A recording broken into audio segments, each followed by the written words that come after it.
Meus irmãos, a paz do Senhor. Meus queridos, vamos à nossa leitura bíblica dessa sexta-feira. O texto sugerido para nós hoje encontra-se em 1 Coríntios, capítulo 14, o versículo 12, que nos diz assim: Assim também vós, como desejais dons espirituais, procurai sobejar neles, para a edificação da igreja. O tema sugerido, irmãos, edificando a igreja mediante os dons. Lembrando sempre que nós estamos estudando a lição de número 4, que traz por título Dons de Poder. Nesse terceiro tópico, irmãos, teremos a oportunidade de estudar sobre a operação de maravilhas. O primeiro ponto, que traz por título o dom de operação de maravilhas, este dom realiza obras extraordinárias, além do poder humano. O dom de operação de maravilhas altera a ordem natural das coisas, consideradas impossíveis e impensáveis. O segundo ponto, irmãos, vai trazer alguns exemplos bíblicos dessas operações de maravilhas.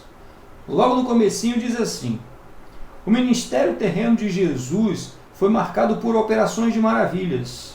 O bom mestre repreendeu o vento e o mar, e esses logo se aquietaram. Mateus 8, 23 a 27. E existem outras passagens que também vão nos mostrar esse poder de Deus manifesto sobre a natureza, manifesto sobre as leis da física, sobre as leis da química.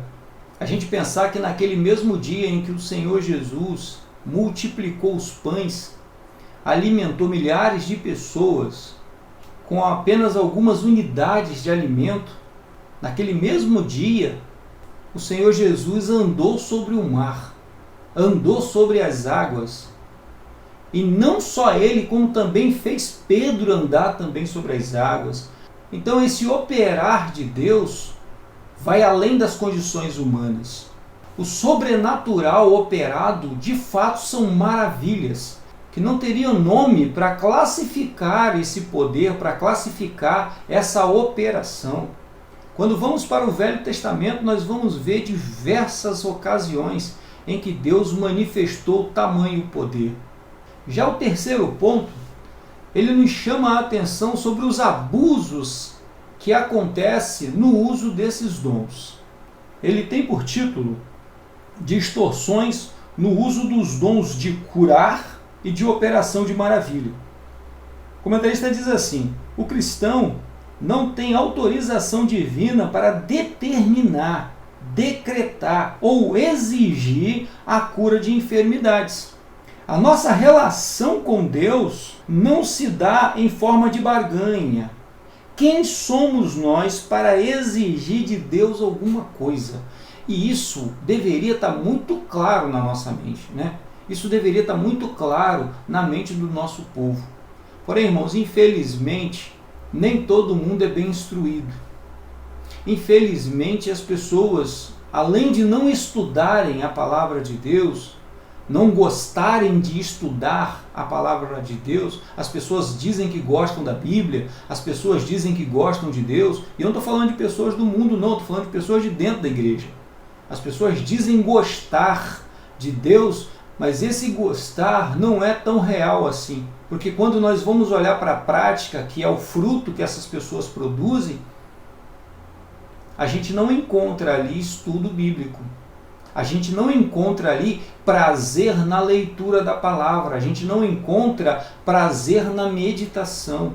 São pessoas que não frequentam escola dominical, são pessoas que não frequentam culto de doutrina. São pessoas que não conseguem sentar para aprender. Irmãos, qualquer coisa que nós compremos neste mundo nosso, se você comprar uma televisão, se você comprar um celular, se você comprar um carro, você vai lá olhar o manual de instrução dele. Você vai lá olhar o manual do fabricante e vai ver qual a melhor forma de usar aquele aparelho. Nas questões espirituais, as pessoas acham que são autodidatas. Não precisam de instrução, não precisam estudar, não precisam buscar conhecimento.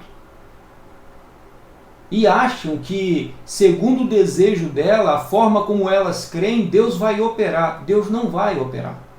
Deus não vai se manifestar. porque ele não tem compromisso com quem não tem compromisso com sua palavra. Ele não tem compromisso com quem não busca com seriedade a sua vontade e aprender a sua palavra. Porque só aprendendo a palavra de Deus, irmãos, é que conseguiremos de verdade viver a realidade do reino de Deus. O reino de Deus não é para o futuro, é também, mas o reino de Deus é para hoje, é para agora, é para este momento. Se manifestar na nossa casa, se manifestar na nossa família. Podemos experimentar esse reino, mas para isso acontecer, eu preciso estudar a palavra de Deus. Eu preciso saber o que é esse reino. E aí então compreender o meu lugar dentro desse reino, saber quem é o Senhor. Nós tivemos a oportunidade aqui de estudar sobre o corpo de Cristo. Jesus é a cabeça, nós somos o corpo. Então saber quem é que tem a palavra de autoridade e quem é que deve obedecer nesse relacionamento. E aí nós veremos que o nosso papel aqui é de filhos. No finalzinho do tópico, o comentarista diz o seguinte: nossa responsabilidade é orar pedindo a cura. Quem sara o enfermo, de acordo com a sua soberana vontade, é Deus. Quem opera é Deus. Quem manifesta é Deus. Quem faz é Deus. Irmãos, se o Senhor não edificar a casa, em vão vigia o sentinela. O versículo sugerido para nós hoje, da nossa leitura bíblica, nos incentiva a buscar esses dons. Nos incentiva a procurar obter esses dons. Porque a igreja necessita deles. A igreja necessita do manifestar de Deus. Necessita que Deus esteja operando. Mas o finalzinho dele diz: para a edificação da igreja. É para que a igreja seja edificada. É para que a igreja seja fortalecida. É para que o nome de Jesus seja glorificado. Não é para que nós sejamos endeusados. Não é para que nós sejamos divinizados, idolatrados, mas para que o nome de Jesus seja glorificado.